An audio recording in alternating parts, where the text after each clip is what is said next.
Hello বন্ধুরা, কেমন আছো তোমরা? একটি নতুন ব্লগে তোমাদেরকে অনেক অনেক স্বাগত। কাল ছিল জামাই ষষ্ঠী, তো জামাই ষষ্ঠীর জন্য কিছু সবজি বাজার করার আছে, তাই আমি আর মা বেরিয়ে পড়েছি।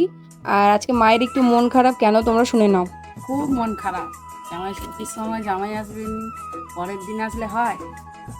তো মায়ের তো ভীষণ মন খারাপ, কি আর করবে। তো আমরা সকাল সকাল বেরিয়ে পড়েছি কিছু সবজি বাজার করতে। তো আগের দিন থেকেই মেনু আমরা ডিসাইড করে রেখেছিলাম কি কি রান্না হবে, তো সেই অনুযায়ী সবজিটা বাজার করে রাখলে পরের দিন রান্না করতে অনেকটা সুবিধা হবে। তো সেই জন্য সকাল সকাল আমরা বেরিয়ে পড়েছি। আজ যেহেতু জামাই ষষ্ঠী, বাজারে খুব ভিড়। সবজি বাজার করতে এসে জানতে পারলাম সবজির রেট খুব বেড়ে গেছে। তো যাই হোক, সবজি তো নিতেই হবে। আমরা জানো তো সমস্ত সবজি মিয়া বাজার থেকেই নেই, কারণ জুগনিতলা মার্কেটে সবজির প্রচুর দাম। তো মাছ বাজারটা হয়তো জুগনিতলা মার্কেট থেকে করা হয়, কিন্তু সবজি বাজারগুলো সমস্ত আমরা মিয়া বাজার থেকে করি। আমরা আজ বেশিক্ষণ বাজারে ছিলাম না, তো যেগুলো লাগবে সেগুলো মা এক এক করে নিয়ে নিচ্ছে। জানো তো বাজারগুলোতে আজকে প্রচুর প্রচুর ফ্রেশ সবজি উঠেছে, আর বেশিরভাগই আমি দেখতে পাচ্ছি কাঁঠাল। বাজারে এসে কি নেব কি করব কিছুই বুঝতে পারছি না, তাই এক এক করে যা চোখে পড়ছে সেই সবজিগুলোই নেওয়া হচ্ছে। জামাই ষষ্ঠী বলে কথা, জামাইয়ের পাতে বিভিন্ন ধরনের পদ না সাজিয়ে দিলে কেমন লাগবে, তো সেই জন্যই আমরা বাজার করতে এসেছি। আর বাজারে এসে দেখো কত বড় কাঁঠাল দেখতে পেয়েছি, আর এখানে তো প্রচুর প্রচুর ফল উঠেছে বাজারে। আজকে একটু ভিড়টা কম, কারণ আগের দিনই সবাই বাজার করে রেখেছে। জামাই ষষ্ঠী নিয়ে আমি যেমন এক্সাইটেড, তেমন আমার বড় খুব এক্সাইটেড। জামাই ষষ্ঠীর আগে আমি আমার বড়ের সাথে কথা বলে জেনে নিয়েছি সে কি কি খেতে ভালোবাসে।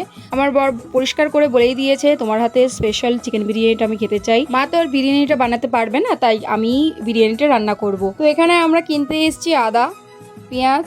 বিরিয়ানিতে জানোই তো পেঁয়াজ কতটা পরিমাণে লাগে বেরেস্তার জন্য, তাই ভালো ভালো দেখে বেছে পেঁয়াজ নিয়ে নিলাম। এছাড়াও কিছু ভাজাভাজি হবে, তাই জন্য মা সবজি দেখছে। এখানে মা বেগুন দেখছে বেগুন ভাজা করার জন্য। আমাকে জানো তো সবজি বাজার করতে বেশ ভালো লাগে, অনেক রকম রকম সবজি দেখতে পাওয়া যায় বাজারে। তো সমস্ত রকম সবজি বাজার আমাদের কমপ্লিট হয়ে গেছে। এবারে বাড়ির দিকে যাচ্ছি। বাড়িতে গিয়ে অনেকগুলো কাজ আছে, যেমন আজকে যেহেতু জামাই ষষ্ঠী, বাবা জামাই ষষ্ঠীর জন্য যাচ্ছে না, তাই কিছু রান্না বান্না করবো, বাবাকে একটু সাজিয়ে দেবো। তো বাড়িতে এসে সমস্ত রকম সবজি ভালো করে ধুয়ে এখানে কাটাকুটি করে নিয়েছি আমি। তো আজকে রান্না হবে বেগুন ভাজা, কাঁকরোল ভাজা, পটল ভাজা, আর একটু সয়া চিলি করব। আর এখানে আমার পছন্দের একটা তরকারি আলু পোস্ত, ওটাও আজকে রান্না হবে। বেশি কিছু করিনি, যেহেতু কালকে মাছ মাংস খাওয়া হবে। আর এখানে একটা ভেজ ডাল বানানো হবে। দেখো এখানে পটলগুলোকে সুন্দর করে কেটে আমি এখানে ভাজতে বসিয়ে দিয়েছি, তারপরে এখানে ভেজ ডালটাও বসিয়ে দিলাম। আর এখানে একটু একটু করে আলু পোস্তটাও বানাচ্ছি।